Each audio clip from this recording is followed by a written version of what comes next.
成日聽人講早 C 晚 A， 而維他命 C 產品係有感光性，所以一定要夜晚用。咁究竟維他命 C 係咪日頭用定係夜晚用啊？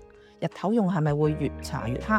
其實咁諗就係錯啦。事實上，高濃度嘅維他命 C 產品係一種好強嘅抗氧化劑。當你日頭用佢嘅時候，佢反而可以幫你中和紫外線引起嘅自由基，加強防曬嘅效果，預防皮膚老化同減淡黑色素。之所以有誤解呢，係因為維他命 C 本身呢係會怕光同埋容易氧化，佢接觸咗陽光就會氧化，就變咗冇效啦。所以日頭搽維他命 C 之後呢，係要做翻足夠嘅防曬，咁樣抗氧化同防曬一齊做，美白效果就更好。而支維他命 C 呢，就要放翻喺一個冇接觸到陽光嘅地方，例如洗手間嘅櫃裏邊，咁你支維他命 C 就會保存得比較好噶啦。